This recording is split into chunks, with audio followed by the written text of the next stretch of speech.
अगर ये करोगे तो एनआईएस में अच्छे नंबर ही नहीं, बहुत अच्छी परसेंटेज से आप पास हो सकते हो। पर आपको करना क्या है और क्या गलतियाँ स्टूडेंट करते हैं जिसके कारण से उनके नंबर बिल्कुल ख़त्म हो जाते हैं, SYCT आ जाती है, कंपार्टमेंट आ जाती है, लगभग 3-3 साल तक भी उनका एक पेपर नहीं ब्रेक होता है, जिस कारण से उनका साल तो बर्बाद होता ही होता है। जो उन्होंने सोचा भी होता है किसी एग्ज़ाम के लिए, वो एग्ज़ाम भी उनके हाथ से निकल जाता है। क्योंकि बहुत सारे स्टूडेंट्स हमारे पास इस तरह की क्वेरी कॉल्स, ऑफलाइन जो हमारा सेंटर है वहाँ पर आकर यही हमसे क्वेश्चन डिस्कस करते हैं कि आखिर में हमें करना क्या है, आखिर में ऐसा क्या हम करना करें कि ताकि हम पास हो जाए, ऐसा में क्या करें कि हमारी अच्छे नंबर आ जाए, हमारी कम से कम अच्छी परसेंटेज यहाँ पर बन जाए। तो देखिए स्टूडेंट क्या गलतियाँ करते हैं, और ये गलती शायद हो सकता है कि अगर आप इस वीडियो कंटेंट को देख रहे होंगे तो ये गलती आपने भी बिल्कुल सेम टू सेम करी होगी।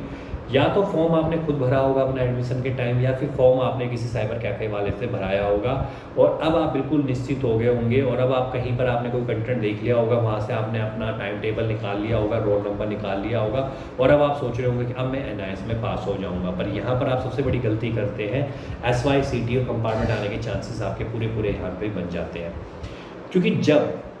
आप साइबर कैफ़े से फॉर्म डालते हैं वो आपको कोई अपडेट नहीं देते हैं, ना आपको पैटर्न बताते हैं, ना किस तरीके की चीज़ें बताते, तो ख़त्म यहाँ पे हो जाते हैं। जब आप फॉर्म को खुद भरने की कोशिश करते हैं तो वहाँ पर भी आपको कुछ नहीं समझ में आता, ना आपको अपडेट पता लगती, ना पैटर्न पता लगता, क्वेश्चन कैसे आने ये पता नहीं लगते, किस तरह का पेपर बनने वाला है ये पता नहीं लगता, और इस कारण से भी बच्चों की कंपार्टमेंट या री यहाँ पर आ जाती है। अब समस्या ये उठती है कि इसका हल क्या है, इस प्रॉब्लम का सोल्यूशन क्या हो सकता है। तो देखिए इस प्रॉब्लम का एक ही सोल्यूशन है जो कि हमारे पास स्टूडेंट आते हैं, क्योंकि हमारे पास जो स्टूडेंट आते हैं उनको पता है कि यहाँ पर एनआईएस की जो ट्यूशन क्लासेस प्रोवाइड की जाती है 10th और +2 के स्टूडेंट्स को, उनको पता लग जाता है कि जब हम यहाँ पे आएंगे तो हमें पता लग जाएगा हमें पढ़ना क्या है, किस तरह से पैटर्न करना है, किस तरह से हमें पेपर को समझना है, कैसा पेपर आएगा, कैसा पेपर को लिखना है, वो सब कुछ चीज़ें उनको यहाँ पर समझाई जाती है,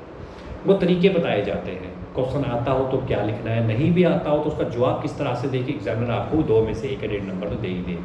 तो ये पैटर्न उनको समझ में आता है, तब उनको पता लग जाता है। जो बाकी वो अपने साथ के स्टूडेंट को भी देखते हैं, जो एनआईएस के भी स्टूडेंट होते हैं, उनके सेम क्लास के बच्चे होते हैं, वो आपस में डिस्कशन करते हैं, आपस में सैम्पल पेपर साथ करते हैं, नोट्स आपस में शेयर करते हैं, तो इससे भी उनके पास होने के चांसेस बढ़ जाते हैं। क्योंकि एनआईएस में ना कोई स्कूल है, एनआईएस में ना कोई आपका क्लासमेट है, एनआईएस में ना आपका कोई ट्रेनर है या मेंटोर है जो आपको बताएगा कि आपको क्या पढ़ना है क्या नहीं पढ़ना है। तो यही सबसे बड़े रीज़न हो जाते हैं एनआईएस में SYCT और कंपार्टमेंट आने के चांसेस के। और अगर आप एक तरीका आजमाएंगे, मतलब आप कोशिश से करिए कि जो एनआईएस की कोचिंग प्रोवाइड करता हो, जो सेंटर प्रोवाइड करता हो, उसके पास आप कनेक्ट होने की कोशिश करिए। क्योंकि अगर आप किसी ऐसे बोर्ड में जाएंगे जो एनआईएस नहीं करवाते हैं, लेकिन आप वहाँ पर बैठ के अपनी किताबें खोल के बैठे हुए, तो वह तो आपको वही पैटर्न करवाएंगे जो पैटर्न वो अदर बोर्ड को करवा रहे हैं, तो उससे आपको कोई फ़ायदा नहीं मिलने वाला, क्योंकि एनआईएस का पैटर्न बिल्कुल डिफरेंट है।